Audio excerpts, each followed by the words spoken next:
வந்து நம்ம ஒரு பண்ணைக்கு இல்லட்டா நம்ம வந்து ஒரு சம்சட்ட மாடு வாங்க போயிருக்கோம் சரிங்களா. ஃபர்ஸ்ட் அந்த மாடை வாங்கி நம்ம ஃபர்ஸ்ட் இப்படி அவுத்து பார்க்கணும். நம்ம கையில பிடிச்சி இந்த மாடு பின்ன மாற இழுக்குதா இல்லையான்னு பார்க்கணும். காலை பார்க்கணும், இந்த மாடு ஊக்கமா நடக்குதா பாருங்க. நடைய பாருங்க, ஏதாவது மாடு கால் தாங்குதான்னு பாருங்க. மாடு காலே தாங்கல, அந்த அளவு நீட்டா நடக்கு பாருங்க. மாடை பார்த்தாலே தெரியும். இந்த மாதிரி மாடை வந்து நம்ம அவுத்து பார்க்கணும். இந்த எப்படி சொல்ல, வீடியோல பார்த்து மாடு வாங்குறோம் அப்படி இல்லைன்னா பாத்தீங்கன்னா நம்ம வீடியோ பார்த்து நீங்க மாடை ஏத்தி விடுங்க வைங்க அப்படிங்கிற தவறை வந்து இனிமே நீங்க தயவுசெய்து செய்யாதீங்க.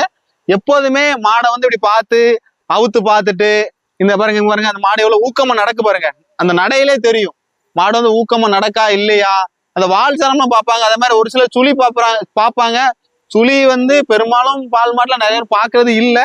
அதனால சுழியை பத்தி நம்ம இந்த வீடியோ சொல்ல வேண்டாம். நீங்க பெரும்பாலும் மாடு வாங்க போறீங்கன்னா இந்த எல்லாம் மெயினா பார்த்து, அதே மாதிரி மாட்டுக்கு ஏதாவது குறை இருக்கா அப்படிங்கறதையும் தயவு செய்து பாருங்க. பார்த்துட்டு மாடு வாங்குங்க.